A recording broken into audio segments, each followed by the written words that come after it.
Hello everyone. आज हम लोग डेफिनेट इंटीग्रल के कुछ क्वेश्चन को सॉल्व करेंगे शॉर्ट ट्रिक के मेथड से। कुछ ऐसे क्वेश्चन हम लोग क्लास 12th में लगाए हैं। इस टाइप के question 0 to π/2 sin power 3x dx, ऐसे क्वेश्चन को जब हम लोग सॉल्व करते थे तो हमें करने में लगभग 4 से 5 मिनट लग जाते हैं।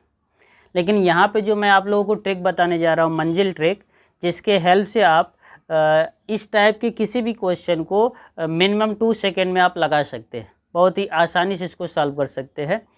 तो स्टार्ट करते हैं क्वेश्चन नंबर फर्स्ट। पहले मैं आपको ट्रेडिशनल मेथड से इसको सॉल्व करके दिखाता हूं, फिर मैं आपको ट्रिक बताऊंगा और उससे आसानी से आप सॉल्व कर लेंगे। जैसे फर्स्ट क्वेश्चन आपका ये है, अगर आप इसको नॉर्मली सॉल्व करते तो किस प्रकार से सॉल्व करते हैं, ध्यान दीजिए। i इज इक्वल टू आपको दिया हुआ है 0 to π/2, यहाँ पे दिया हुआ है sin क्यूब x। हम इसको सिंप्लीफाई कर सकते हैं, हम लिख सकते हैं sin x into sine square x into D x. और फिर इसको हम सिंप्लीफाई किस प्रकार से कर सकते हैं, हम इसको लिख सकते हैं integral 0 to π/2 sin x into 1 minus cos square x, क्योंकि साइन स्क्वायर को आप इस प्रकार से कन्वर्ट कर सकते हैं। अब यहाँ पे हम क्या पुटअप कर सकते हैं, put up t is equal to कितना कॉस एक्स, और इसका डिफ्रेंशिएट करते हैं और डिफ्रेंशिएट करेंगे तो D T upon D X आपको मिलेगा माइनस साइन एक्स, या हम लिख सकते हैं minus D T is equal to sine X D X. इस प्रकार से मैंने इसको सॉल्व कर लिया। और जब हम लोग यहाँ पे टी पुटअप कर रहे हैं, इसका मतलब यहाँ पे लिमिट भी चेंज हो जाएगा। और लिमिट जब आप चेंज करेंगे तो क्या चेंज कर सकते हैं, अगर लोअर लिमिट यहाँ पर रखेंगे तो cos 0 की वैल्यू आपको मिलेगी 1, और अपर लिमिट पुटअप करेंगे तो cos π/2 आपको मिल जाएगा 0। तो लिमिट आपका चेंज होके हो गया 1 to 0। उसके बाद हम sin x into D x को हटा के क्या लिख सकते हैं, माइनस डी टी, और यहाँ पे हमने t पुटअप किया है तो लिख सकते हैं 1 minus T square into minus D T.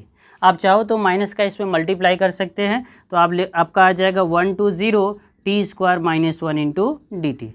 फिर इसका जब हम लोग इंटीग्रल करते हैं तो इंटीग्रल करते समय आपको क्या मिलेगा, टी स्क्वायर का इंटीग्रल करेंगे तो आपको मिलेगा टी क्यूब बाई 3, और 1 का इंटीग्रल आपका हो जाएगा टी। तो लिमिट 1 to 0 है, 1 to 0 लगा लेते हैं।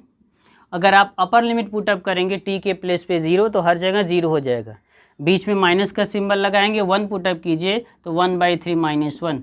इसको आप सॉल्व करेंगे तो आपको मिलेगा 2/3। मतलब इसका आंसर आपका कितना आ रहा है, 2/3। और इसको आप देखिए लगभग करने में आपको 2 से 4 मिनट लग जाएंगे अगर आप क्वेश्चन ध्यान से करेंगे तो। लेकिन अगर आप ऐसे टाइप के क्वेश्चन कंपटीशन में सॉल्व करना चाहें तो उसको आप आसानी से इस मंजिल ट्रिक की हेल्प से आप सॉल्व कर सकते हैं, जो मैं बताने जा रहा हूँ। ध्यान दीजिए, जो कि मंजिल ट्रिक आपका क्या है।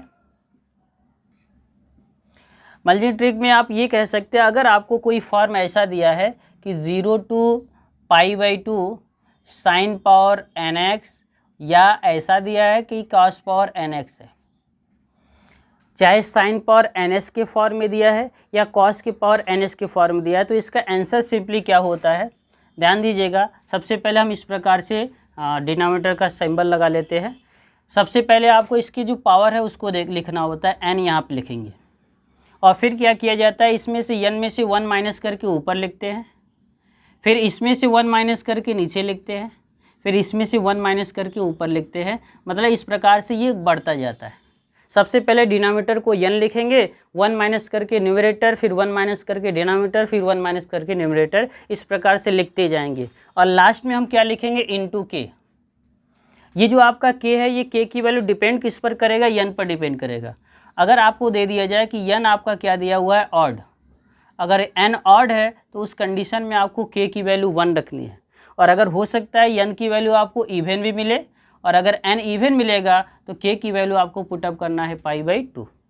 तो ये अगर आप याद रखते हैं तो आसानी से ऐसे क्वेश्चन को 2 सेकेंड के भीतर, 3 सेकेंड के भीतर सॉल्व कर सकते हैं।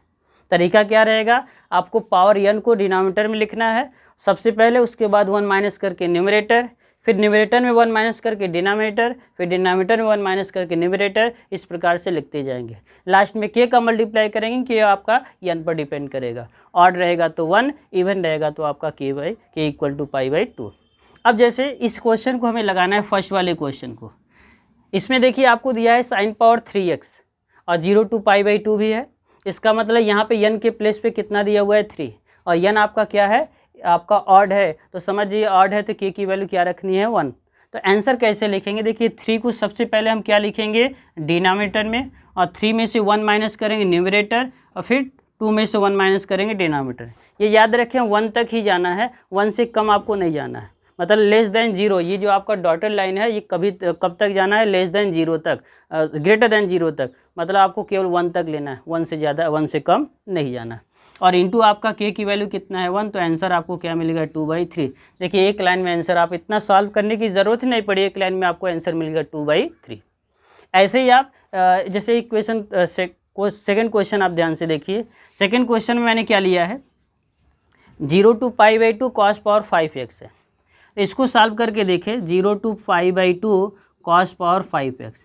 जब आप इसको सॉल्व करोगे तो ज़्यादा टाइम लगेगा अगर आप इस मेथड से करते हो तो, लेकिन इस मेथड से आप आसानी से कर सकते हो। दिख रहा है n की वैल्यू आपका 5 है, और जब n की वैल्यू 5 है इसका मतलब ये क्या है ऑड नंबर है, तो ऑड नंबर है तो k की वैल्यू क्या रखा जाएगा 1। तो आंसर आपको क्या मिलेगा, सबसे पहले डिनोमिनेटर लिखा 5, ऊपर 4, फिर नीचे 3 के बाद फिर क्या आ जाएगा 2, और 2 के बाद फिर से क्या आ जाएगा 1। तो 5 फिर 4 फिर 3 फिर 2 फिर आपका क्या हो गया 1 से कम जाना नहीं है। और लास्ट में आपको देखिए ये आपका ऑड है तो k की वैल्यू 1 लिखना है, 1 रख के इसको आप सॉल्व कर दीजिए, तो आपको कितना मिलेगा 4 2 या 8 और डिवाइड बाई 5 3 जा 15। तो इसका आंसर आपका कितना आ जाएगा 8/15। तो ऐसे क्वेश्चन को आप आसानी से इस मेथड से, मंजिल ट्रिक के मेथड से आप सॉल्व कर सकते हैं बड़े ही ईजी से। ये सब क्वेश्चन भी आपको जैसे sin पावर 4x है तो n की वैल्यू आपको 4 गिवन है, और 4 के लिए मतलब इवन है n, तो k की वैल्यू क्या रखिएगा π/2। बाकी तरीका वही रहेगा, 4 यहाँ पे रखेंगे, 4 के बाद ऊपर 3 फिर 2 फिर 1, आपका आंसर आपको मिल जाएगा। तो ये याद रखिए, ये आप फार्मूला तभी अप्लाई करेंगे जब 0 से π/2 आपका लिमिट दिया हो और उसके अंदर sin पावर nx और cos पावर ns का फॉर्म दिया हो। ठीक, थैंक यू।